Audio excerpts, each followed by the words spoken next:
A quin nen o nena no li fa il·lusió el premi després de la caiguda d'una dent? Aquesta és una bonica tradició plena de màgia. És el ritual de col·locar una denteta sota el coixí i tenir l'esperança que mentre es dorm el ratolí Pérez deixarà un bonic regal per celebrar la caiguda.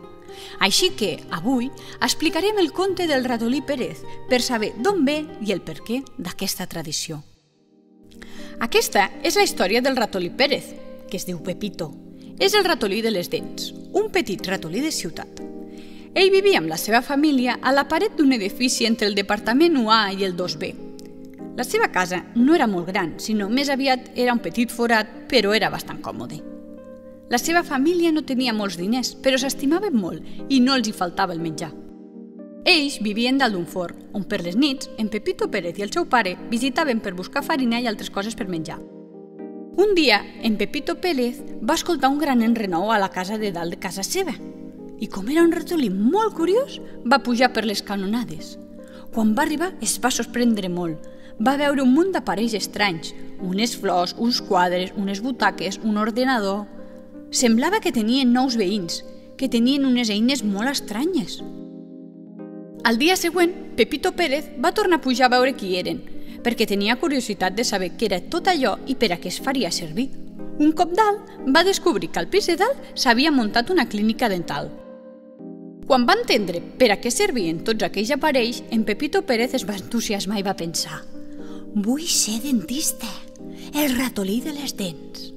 A partir d'aquell moment, va pujar cada dia a estudiar tot el que feia el doctor dentista amb tots els detalls. Ell aprenia i anotava les coses més importants en una petita llibreta que li havia regalat la seva mare.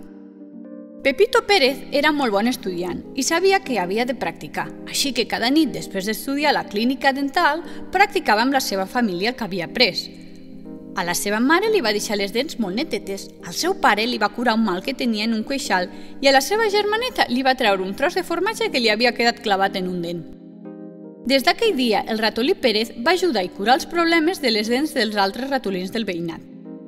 Es va anar fent famós i com no podia ser famós si era l'únic ratolí dentista. Es va fer tan famós que venien ratolins de tot arreu de la ciutat perquè els cobrés. Més tard, la seva fama va anar més lluny i fins i tot venien els ratolins de camp, els ratolins petits, ratolins grossos, blancs i fins i tot els ratolins grisos de ciutat amb barret i bastó. Així va ser que es va convertir com el ratolí de les dents. Tots volien que el ratolí Pérez els revisés i curés la boca, ja que les dents són molt importants per als ratolins. Van començar a venir ratolins més vellets amb un gran problema, i és que no tenien dents i ells volien menjar tot el que no menjaven des que eren joves: torrons, nous, ametlles, avellanes. El ratolí Pérez volia ajudar als ratolins sense dents, però no sabia com.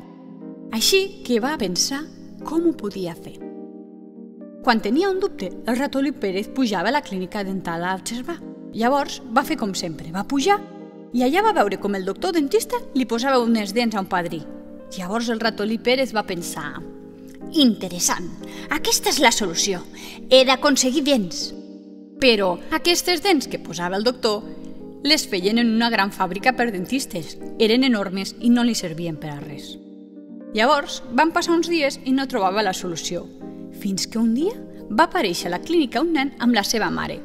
El nen tenia una dent de llet i sota d'aquesta dent li creixia una altra dent forta i gran.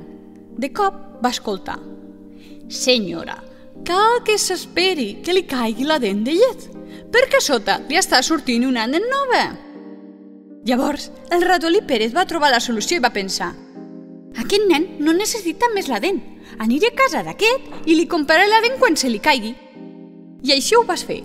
Cada dia anava a casa d'aquest nen a l'espera que se li caigués la dent, que no li serviria per res un cop li hagués caigut. Una setmana més tard va passar. La dent de llet es va caure. Llavors el ratolí Pérez va esperar que tota la família se n'anés a dormir per entrar a l'habitació del nen.